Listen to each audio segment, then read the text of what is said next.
The first sign that my in-laws were going to try to destroy me came exactly 6 minutes into my husband's wake.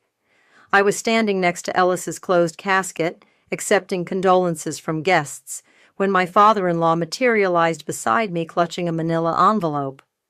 "For you," Gareth said, his voice carrying that aristocratic chill I'd grown used to over the past 3 years. "Consider it a parting gift. My name is Annalise, and until last Tuesday I was married to Ellis Harding. Now I was a 32-year-old widow being handed eviction papers while my husband's body lay cold beside me." "Really, Father? Now?" My sister-in-law Tiffany's voice dripped with fake concern. She'd positioned herself close enough to watch the show. "Although I suppose there's no time like the present to address unfortunate matters." I took the envelope without opening it. The weight of it felt familiar. Legal papers, probably drafted on the expensive letterhead their family lawyer favored. My hands didn't shake. I wouldn't give them that satisfaction. The prenuptial agreement was quite clear, Margaret, my mother-in-law, whispered as she joined our little circle of grief. "The estate home reverts to the family trust upon Ellis's death. We're being generous with the 30-day notice." The funeral home's air conditioning hummed. Somewhere behind us, a relative was crying softly. I smoothed my black dress and thought about the last conversation I'd had with Ellis 3 days before the accident. "You know they'll come for you," he'd said, pressing a thick folder into my hands. "When the time comes, and I pray it's decades from now, don't open this until they show their true colors. Promise me." I'd promised, tucking the folder away, assuming he was being paranoid. Ellis had always been worried about his family's reaction to our marriage, the middle-class girl who'd trapped their golden boy. "The prenup," Gareth continued, clearly enjoying himself, "which you signed so eagerly. Did you really think we wouldn't protect the family interests?" I reached for my purse. The folder Ellis had given me was there, sealed exactly as he'd left it. "Funny you should mention protecting family interests." "Don't bother trying to contest anything," Tiffany snapped. "Daddy's lawyers will bury you."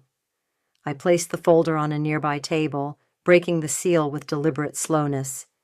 "Ellis mentioned you might say that." "Ellis?" Margaret's perfectly lined lips twitched. "Dear, Ellis trusted us to handle things appropriately after his passing." "Did he?" I withdrew the first document. "Because this post-nuptial agreement he had notarized last month suggests otherwise." The temperature in our little circle dropped 10 degrees.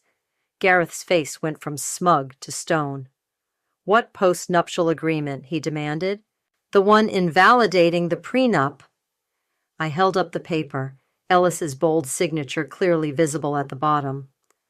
"Along with some interesting documents about the family trust. Would you like to see them here, or should we wait for tomorrow's meeting with Gerald?" Tiffany grabbed for the paper. I pulled it back smoothly, tucking it into the folder. "Touch me or these documents," I said quietly, "and I'll have security escort you out of your own son's wake. Wouldn't that make an interesting story for your country club friends?" "You conniving little," Margaret started. "Careful, Margaret." I met her eyes. "We wouldn't want to make a scene. What would people think?" Cruz, my younger brother-in-law, chose that moment to stumble over, reeking of expensive scotch. "What's happening? Why's everyone looking so serious?" "Nothing," Gareth cut in sharply. "We're simply paying our respects." I smiled, the way Ellis had taught me to smile at charity galas. Pleasant, practiced, perfect. "Yes, we're all about respect today, aren't we? Now, if you'll excuse me, I need to greet the other mourners. We can discuss the estate tomorrow, with lawyers present." As I turned away, Margaret caught my arm. Her manicured nails dug into my skin. "Whatever you think you're doing," she hissed, "remember who we are." I gently removed her hand. "Oh, I know exactly who you are.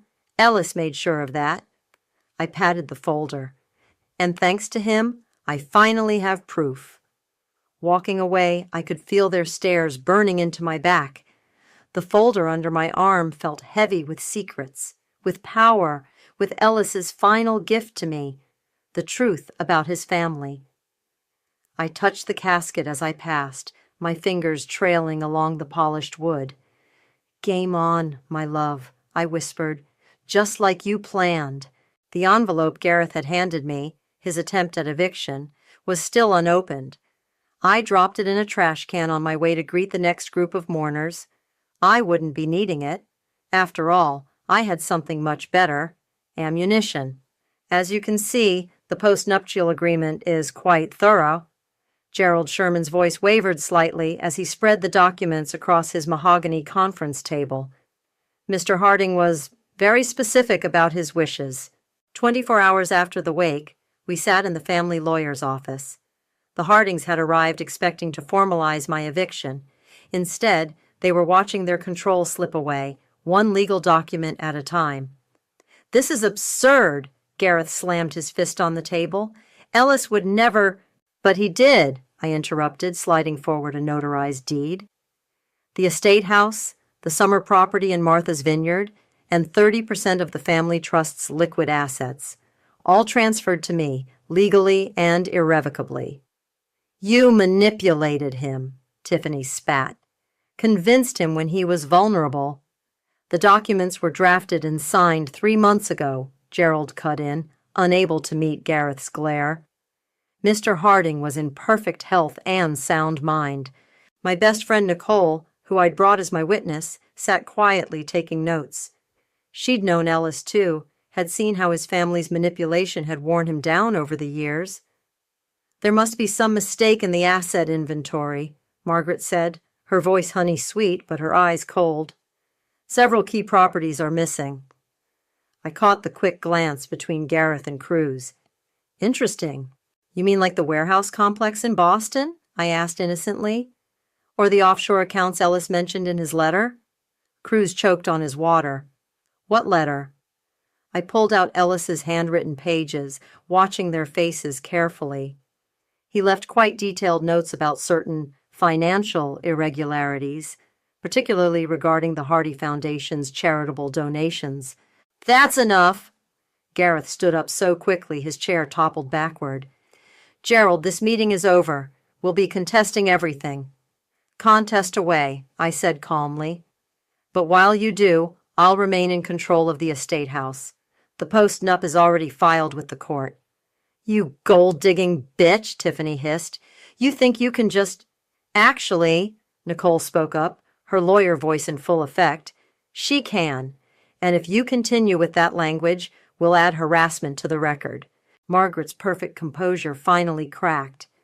"Ellis was our son, our flesh and blood. You were just some girl he met at a charity event. You have no right—" "I was his wife." My voice cut through her tirade like steel. "The woman he chose to spend his life with. The one he trusted enough to tell everything to." I stood up, gathering my documents. "And I do mean everything." "Is that a threat?" Cruz asked, suddenly looking nervous. "No, just a fact. Like the fact that I've hired Alexander Holmes to audit the family accounts." I watched Gareth's face go pale. "Ellis recommended him highly, said Alexander had already uncovered some interesting patterns."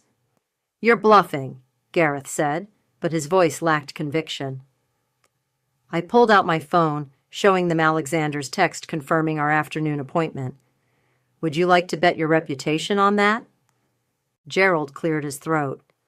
"Perhaps we should adjourn for today.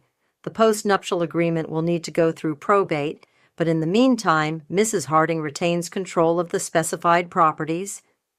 "This isn't over," Margaret promised as they filed out. "No," I agreed. "It's really not." Once they were gone, Nicole turned to me. "Holy shit, Anna! That was intense!" "Ellis knew them better than anyone," I said, pulling out more documents from my folder. "He left me everything I'd need, including proof of what they did to him." "What do you mean?" I showed her the maintenance records Ellis had collected, the suspicious transfers right before his accident.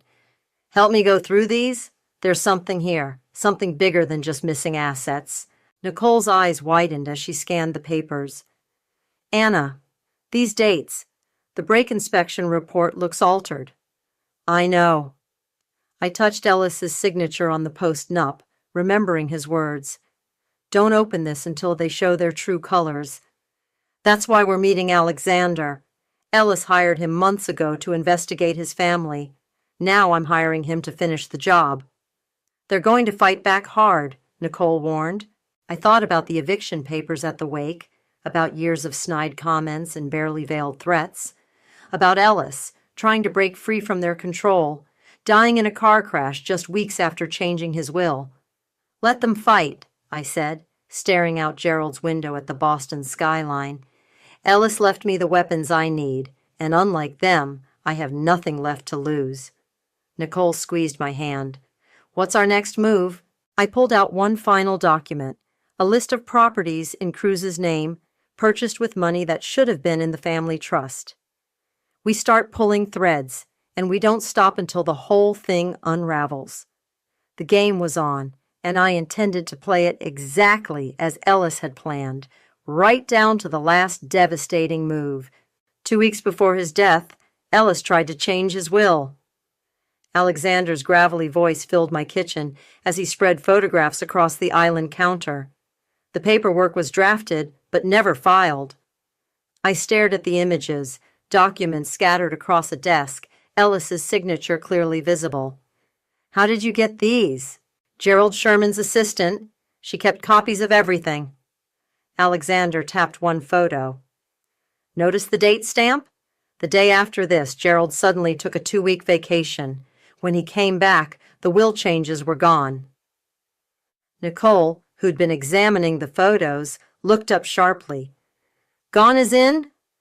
As in shredded, deleted, erased? Alexander's weathered face hardened. Someone made damn sure those changes never saw daylight. I thought about Gerald's nervous behavior in his office. Time to pay our family lawyer another visit. An hour later, I sat across from Gerald in his private office. No family members this time, no legal posturing, just truth. I know about the will, Gerald. I placed Alexander's photos on his desk. I know Ellis tried to change it. His face went ash gray. Where did you get these? Does it matter? What matters is what happened to those changes, and why you took that convenient vacation. Gerald loosened his tie, eyes darting to his door. You don't understand. There were threats. From Gareth? He nodded almost imperceptibly. He said he'd ruin me, said he had proof of indiscretions, things that would cost me my license. Tell me about the changes Ellis wanted to make. Gerald's hands shook as he reached for his water glass. He wanted to restructure everything, remove Gareth's access to the trust, set up independent oversight, and... He hesitated. And what? He wanted to add provisions about foul play. If anything happened to him under suspicious circumstances, control would pass directly to you, bypassing the family entirely. The room seemed to tilt slightly. Ellis suspected something might happen to him? He was scared. Gerald's voice dropped to barely a whisper. Said his father was acting strange, making threats. Then his car. My heart stopped. What about his car? 2 days before the accident, Ellis ordered a full maintenance check, said the brakes felt soft. Gerald pulled out his phone, scrolling through old texts. He sent me this the morning he died. The message read, If anything happens to me, tell Annalise to check the garage security footage from last night. Did you check the footage? I demanded. It was gone. System malfunction, they said. Gerald's face crumpled. I should have done more, should have stood up to them. You can do something now. I leaned forward. Help me prove what they did. He stared at me for a long moment, then reached into his desk drawer. Ellis left this with me, said to give it to you if anything felt wrong about his death. He handed me a USB drive. It's footage from his private office. He had his own cameras installed. I clutched the drive, my hands trembling. What's on it? I don't know. Never looked. Gerald straightened his tie. But whatever it is, Gareth was willing to blackmail me to keep the will from changing. Think about that. I called Alexander the moment I left Gerald's office. Within an hour, we were watching the footage in Nicole's apartment. The video showed Gareth in Ellis's office late at night, going through his desk. Then Cruz entered, carrying what looked like maintenance reports. "The brake lines are taken care of," then Cruz said on screen. "Looks like a normal wear and tear issue." Gareth nodded. "Good. And the security cameras?" "Looped footage from last week. No one will know." I felt sick. Nicole gripped my hand as we watched Gareth pull out his phone. "It's done," he said to someone. "Ellis won't be changing anything now." Alexander paused the video. "There's more, but I think we've seen enough. This plus Gerald's testimony." "It's not just fraud anymore," Nicole said quietly. "This is murder." I thought about Ellis's last words to me, his insistence that I wait to open the folder. He'd known. He'd been gathering evidence, preparing for the worst. "Alexander," I said, my voice steady despite the rage burning inside me. "I need you to do two things. First, get this footage authenticated and secured. Second, find out everything you can about Ellis's car maintenance records, every mechanic, every service date." "What are you going to do?" Nicole asked. I pulled out my phone, dialing Gerald's number. "I'm going to give our family lawyer a chance to get ahead of this, before the police get involved." As the phone rang, I looked at the frozen image of Gareth and Cruz on screen. They thought they'd silenced Ellis, erased his final moves. Instead, they'd given me everything I needed to destroy them. "Gerald," I said when he answered, "we need to talk about Ellis's accident, and this time you're going to tell me everything." The game wasn't just about inheritance anymore. It was about justice, and I was just getting started. The estate house's security system chimed as I entered the access code. Inside, the sound of breaking glass and drunken laughter echoed from the library. Cruz had been treating the place like his personal party palace since Ellis's death. Not anymore. I walked into the library, flanked by 2 police officers and a court-martial. Cruz sprawled on Ellis's antique leather sofa, surrounded by empty bottles and 3 glassy-eyed socialites. "Party's over," I announced, holding up the eviction notice. "You have 30 minutes to leave the premises." Cruz blinked at me stupidly. "You can't. This is my family's house." "Actually," Officer Reynolds stepped forward, "Mrs. Harding has legal custody of the property. Anyone remaining after 30 minutes will be arrested for trespassing." "This is ridiculous!" One of the socialites stumbled to her feet. "Do you know who his father is?" "Oh, I know exactly who Gareth is." I smiled coldly. "In fact, I just sent some interesting documents about him to the Hardy Foundation Board. They're particularly curious about where their charitable donations have been going." Cruz's face went from drunk to sober in seconds. "What documents?" "The ones showing how Daddy laundered foundation money through your failed business ventures." I gestured to the mess around us. "Speaking of which, how are you affording all this partying? Last I checked, your trust fund was frozen during probate." "You bitch, isn't she?" he snarled, standing unsteadily. "You think you can just—" "25 minutes now," Officer Reynolds cut in. "Tick-tock." As Cruz and his friends gathered their things, my phone buzzed. A text from Margaret. "We need to talk. Privately." I found her waiting in the garden 30 minutes later, after the police had escorted Cruz out. She looked older somehow, her perfect makeup unable to hide her exhaustion. "Name your price," she said without preamble. "Excuse me?" "To stop this vendetta, to leave our family alone." She pulled out her checkbook. "Whatever Ellis promised you, I'll double it." I laughed. "You still think this is about money?" "What else could it be? You're not exactly from our world, dear." I pulled out my phone and played one of Ellis's voice messages. "Dad's using Cruz to launder money. Millions missing from the foundation. If anything happens to me, the proof is in the offshore account records." Margaret's face went pale. "Turn that off." "Why? Afraid of what else Ellis recorded?" I stepped closer. "Like the conversation where Gareth threatened to handle him if he changed the will?" "You don't understand our family," she whispered. "The legacy we have to protect." Legacy? My voice shook with rage. Your legacy is built on fraud and murder. Ellis knew it, and he left me everything I needed to prove it. We can make a deal. No. I showed her my phone screen displaying an email draft.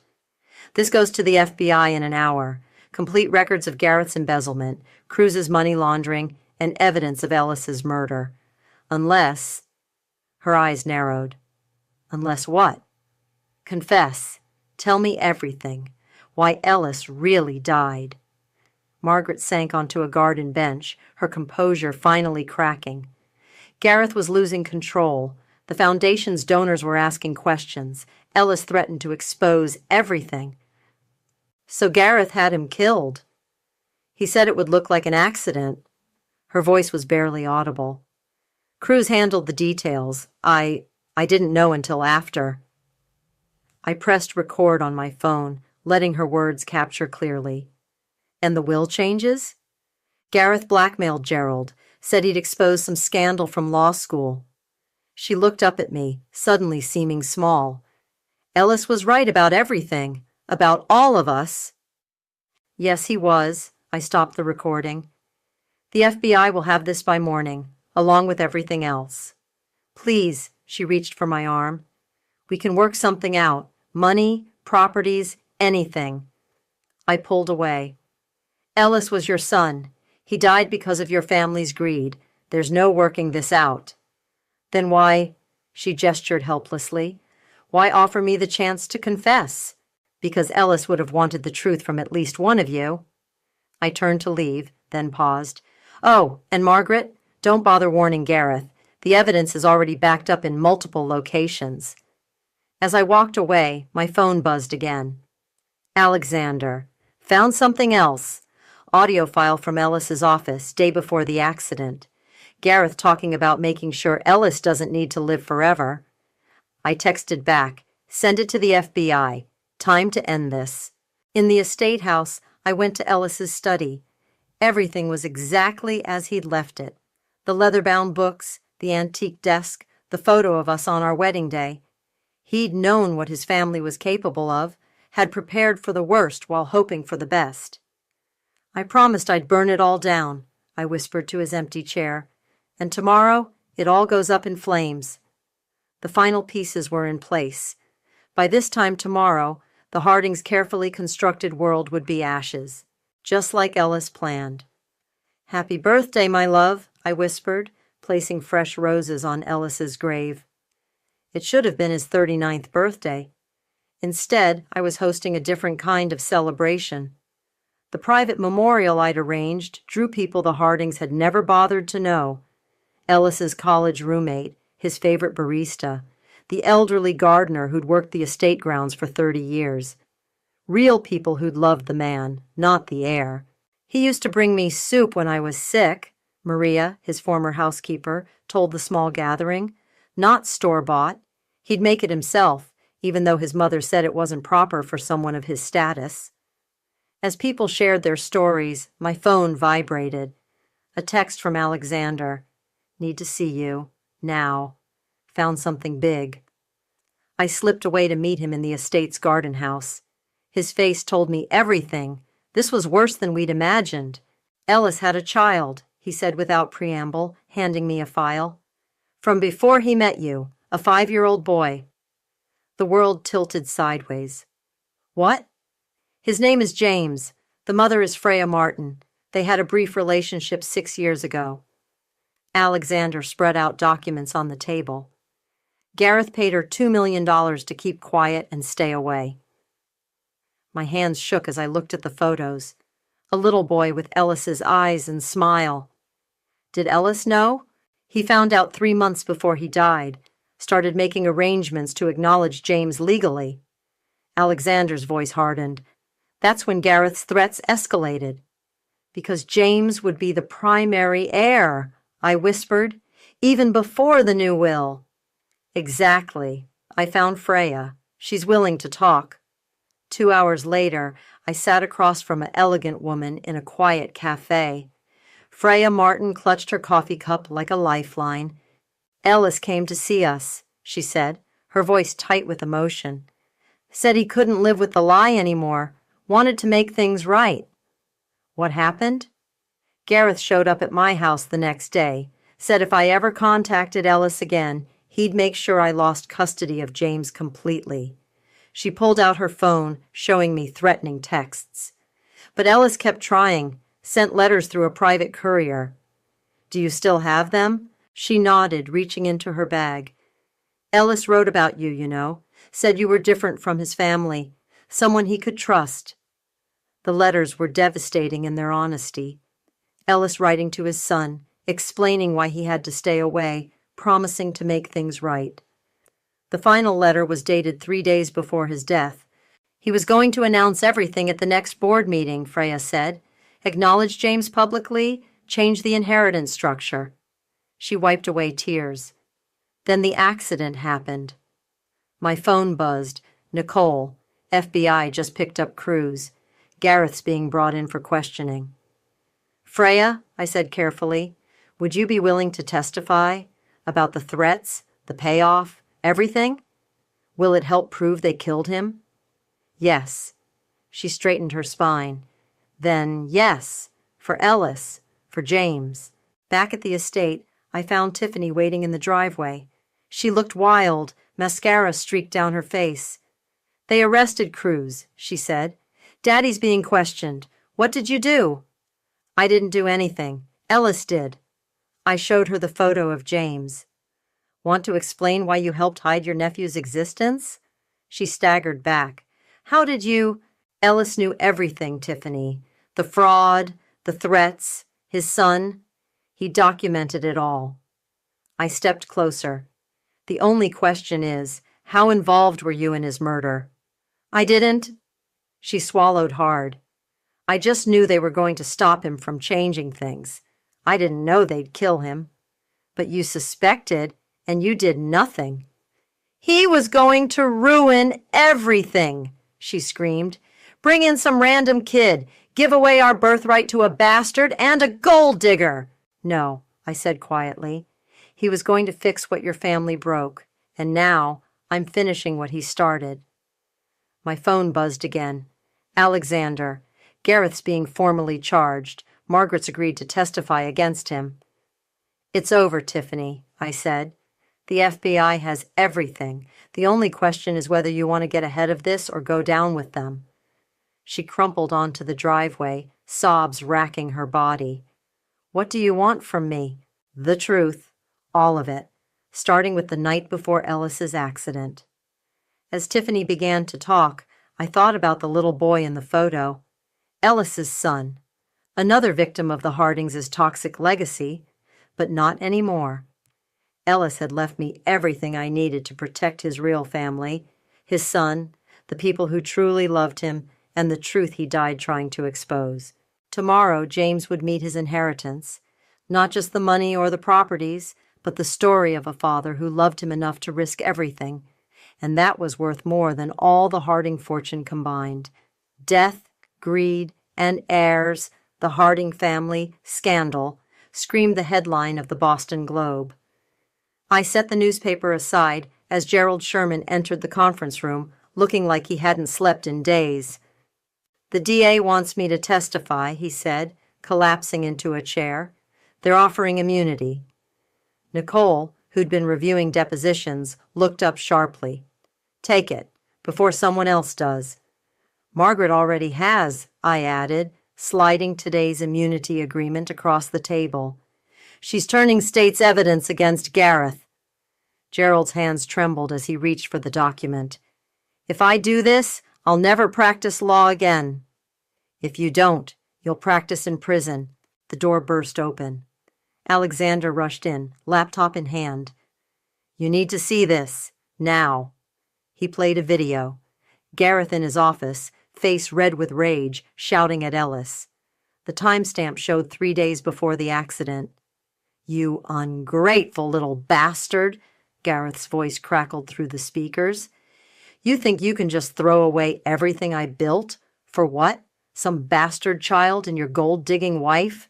Ellis's response was calm, steady. They're my family, my real family, and I won't let you threaten them anymore. You don't need to live forever, son. Gareth's voice turned ice cold. Remember that. The video ended. Gerald had gone pale. Where did you get this? He whispered. Ellis had cameras everywhere, Alexander said. Hidden ones. He was building a case. My phone buzzed. A text from Freya. James keeps asking about his daddy's picture. When can we meet? Gerald, I said. The DA's offer expires in an hour. What's it going to be? He picked up a pen with shaking fingers. Ellis tried to tell me about the threats, the missing money. I should have listened. As he signed, Nicole's phone rang. She answered, listened, then smiled grimly. They just arrested Tiffany. She cracked during questioning, confirmed everything about the brake lines. One more thing, Alexander said, pulling out a thick envelope. Found these in Ellis's private safe.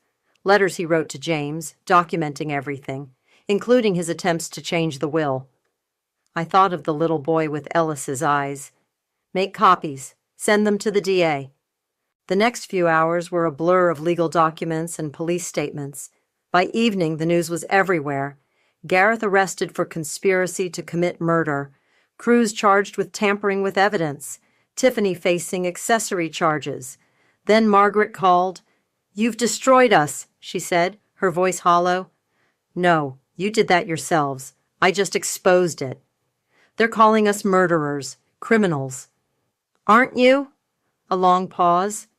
Ellis was my son, and you helped kill him. My voice was ice. For money, for control, for your precious legacy. What happens now? Now? James gets everything Ellis wanted him to have. The truth comes out, and you... I looked at the immunity agreement on the table. You testify, every detail. Or I release the recording of you discussing the break, tampering with Cruz. She gasped. How did you... Ellis recorded everything, Margaret. He knew what you were capable of. After she hung up, Nicole touched my arm. You okay? No. I stared out the window at the setting sun. But I will be. The door opened again. Alexander entered with a young woman, one of Gerald's former assistants. Tell her what you told me, Alexander said. The assistant stepped forward. The day before the accident, Mr. Harding, Ellis, came to the office. He left this with me. She held out a sealed envelope. Said to give it to his wife if anything happened to him. My hands shook as I opened it. Inside was a single page in Ellis's handwriting. My dearest Annalise, if you're reading this, they did what I feared they would. But I've given you everything you need to protect yourself and James. The truth is your weapon. Use it. I'm sorry I couldn't finish this fight. Sorry I left you to face them alone. But I'm not sorry I married you. Not sorry I trusted you with everything, including the future I wanted for my son. Make them pay, make them face what they've done, then build something better from the ashes. All my love, Ellis. I folded the letter carefully, tucking it away. Alexander, set up a meeting with Freya and James. It's time they came home. The press will be all over this, Nicole warned. Good. I picked up the immunity agreement Gerald had signed. Let everyone see exactly who the Hardings really are. My phone buzzed one final time. A message from Gareth's number. You'll regret this. I smiled, thinking of Ellis's letter, of James's photo, of justice finally being served. No, I whispered. I really won't. The courthouse buzzed with tension as I took the stand. Gareth sat at the defense table, still wearing his custom suits, still projecting authority. But his eyes told a different story. He knew what was coming.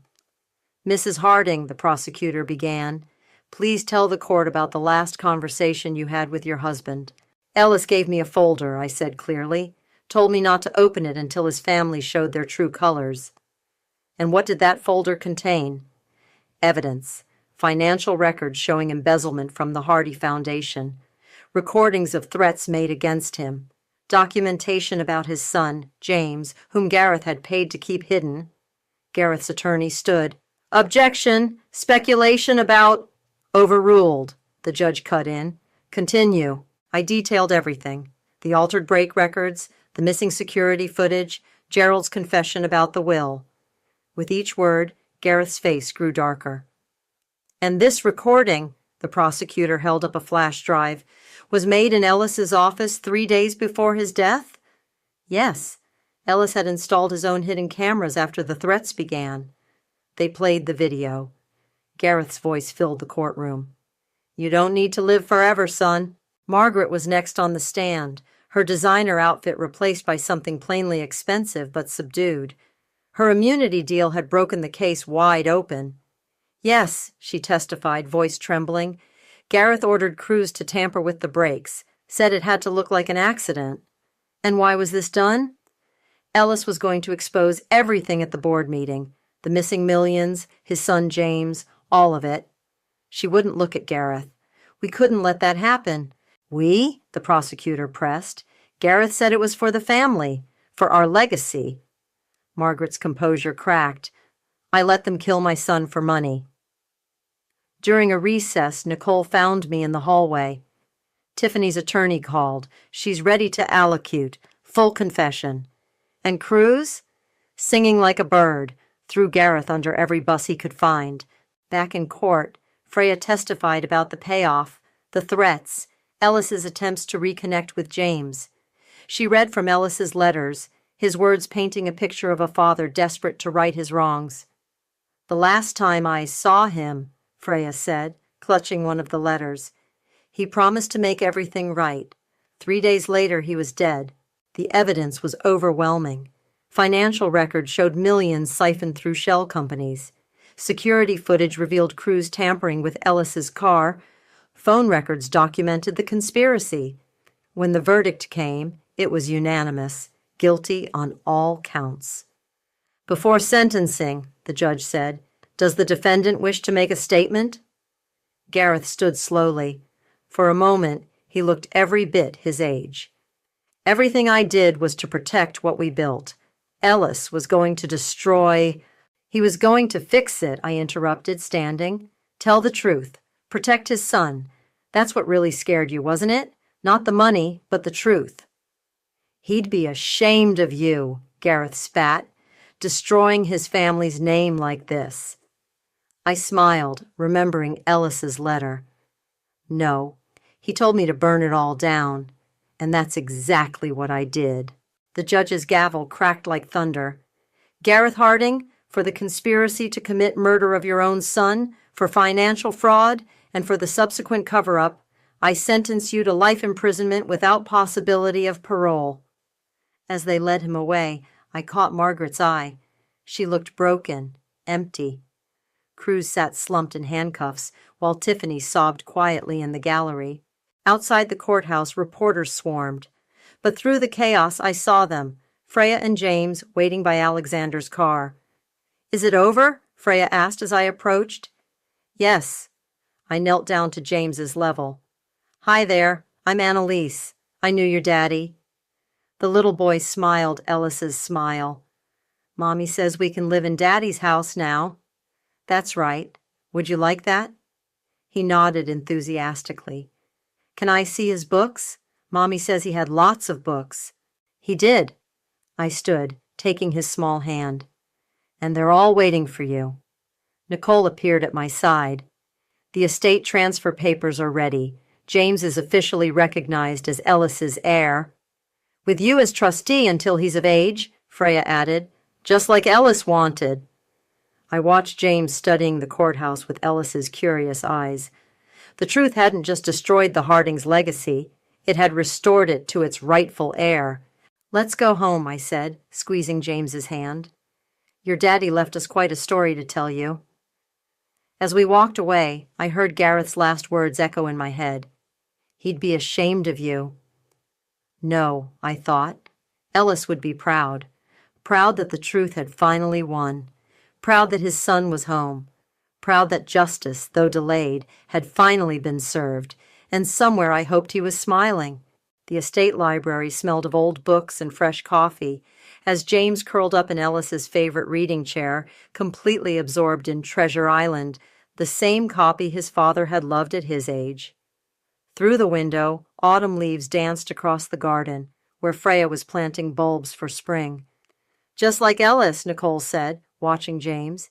He even holds the book the same way. I found more letters yesterday, I told her, pulling out a bundle tied with blue ribbon. Hidden in Ellis's desk drawer. He wrote them every week, even when he couldn't send them. The doorbell rang. Alexander stood on the steps, holding a thick manila envelope. His face was unreadable. "What's wrong?" I asked, letting him in. "Got the final report from the forensic accountants." He spread documents across the kitchen island. "There's another account, one we missed." Nicole leaned in. "Where?" "Cayman Islands. But here's the thing. It's not in Gareth's name, or Cruz's." He pointed to a signature. "It's in Margaret's." My hands went cold. "How much?" $50 million. And the transfer records." He hesitated. "They go back 20 years, long before Ellis met you." "Before Ellis was even working for the company," Nicole added. The implications hit me like a wave. She was stealing before any of this, before Ellis started investigating. "There's more." Alexander pulled out a photo. "Found this in the bank records." The image showed Margaret with a man I didn't recognize, both smiling at the camera. The timestamp was from last year. "Who is he?" "Thomas Reed, former CFO of the Hardy Foundation." Alexander's voice hardened. "He resigned suddenly 15 years ago, right after a major audit." "Let me guess. The audit found nothing wrong?" "Not a thing. But he moved to the Caymans right after." Alexander tapped the photo. "Where he's been managing Margaret's hidden accounts ever since." The sound of James laughing drifted in from the library. Such an innocent sound in the middle of all this darkness. "She played us," I whispered. "Even while turning state's evidence, she was hiding this." "Should we tell the DA?" Nicole asked. Before I could answer, Freya appeared in the doorway, dirt on her knees from gardening. "Tell the DA what?" We showed her the evidence. Her face went pale. "All this time," she said, "while Ellis was trying to fix things. His own mother was the original thief," I finished. James wandered in, book still in hand. "Mommy, can we have lunch in Daddy's study again?" Freya forced a smile. "Of course, sweetheart. Go wash up first." After he left, she turned to me. "What are you going to do?" I looked at the photo of Margaret and Thomas, at the evidence of decades of theft, at the proof that Ellis had died trying to expose a corruption that went deeper than any of us knew. "Alexander," I said, "call the DA. Nicole, contact the Hardy Foundation Board. Freya," I hesitated. "Are you okay with more media attention? This will be big." She straightened her spine. "Ellis wanted the truth, all of it. We owe him that." I gathered the documents, thinking of Margaret's performance in court, her tears, her carefully crafted testimony. Even then, she'd been protecting her real secrets. "One more thing," Alexander said, pulling out his phone. "Got this security footage from the bank in the Caymans, 2 days ago." The video showed Margaret entering the bank, emerging hours later with a small suitcase. "She's moving the money," Nicole realized. "Not anymore." I picked up my phone, dialing the DA's direct line. "Time to finish what Ellis started. For real this time." As the call connected, James reappeared, Ellis's book hugged to his chest. "Can we read in Daddy's chair together?" I looked at the evidence spread across the counter, at the child who had his father's love of books and truth, at the family we'd pieced together from the wreckage of lies. "Yes," I said, covering the phone. "Just give me 5 minutes to make sure justice is really served." Later, curled up in Ellis's chair with James, reading about pirates and treasure, I thought about real treasure, truth, justice, family. The things Ellis had died protecting. The DA was already moving on the new evidence. Margaret's carefully constructed escape plan was unraveling. The last of the Harding secrets would finally see daylight. "Annalise?" James looked up from the book. "Do you think Daddy would like that we read together in his chair?" I hugged him closer, breathing in the scent of books and autumn air and hope. Yes, I said, he'd love it more than anything. And somewhere in the garden, spring bulbs waited to bloom, promising new beginnings after the longest winter.